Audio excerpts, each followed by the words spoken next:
centre communautaire du KBA Kamwanga Etienne Tshisekedi Wamulumba est les prototypes d'infrastructures prévus dans les cadres du programme de développement des 145 territoires. Avec des salles de classe bien équipées en bancs et matériel informatique, ces complexes offrent tous les conforts pour favoriser une formation d'élite les jours comme la nuit.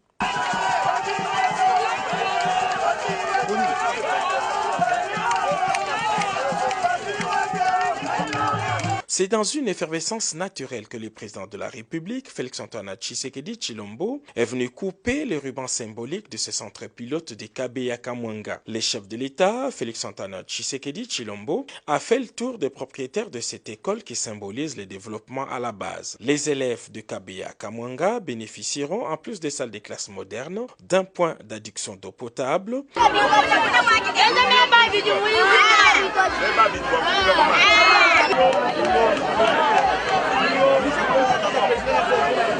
d'un centre récréatif pour élèves, d'un centre hospitalier moderne et d'une centrale photovoltaïque pour l'énergie. Pour le président de la République, ce genre de centre doit être reproduit dans les autres territoires du pays.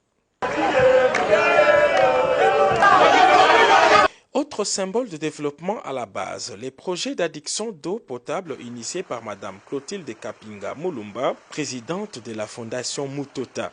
6 sources naturelles d'eau potable ont été aménagées pour produire 200 000 mètres d'eau cube par heure, quantité suffisante pour alimenter toute la cité de KBA Kamwanga. C'est un projet initié par Mama Kapinga Mulumba, qui est la présidente de l'ONG Mutota. C'est un projet initié par une ONG, financé par FPI, Fonds de promotion de l'industrie, pour donner de l'eau.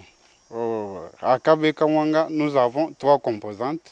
La première composante, c'est là où nous sommes exactement, à la source. Nous avons capté, regroupé plusieurs sources. On en a regroupé 6 pour avoir un début par air de 200 000 litres d'eau.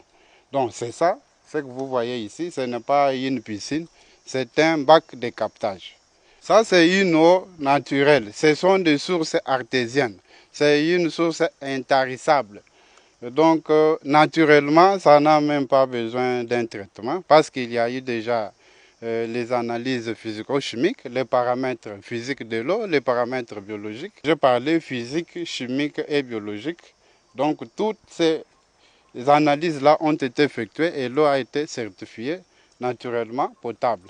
Car cela ne tient pendant le parcours du transport, l'eau peut être infectée, c'est ainsi qu'il y a une disposition de traitement, la chloration en ligne qui sera juste placée juste après le château d'eau. Le projet est actuellement dans sa phase finale. Les centres de captage et pompage sont déjà reliés au grand château d'eau de la cité de KBA Kamwanga.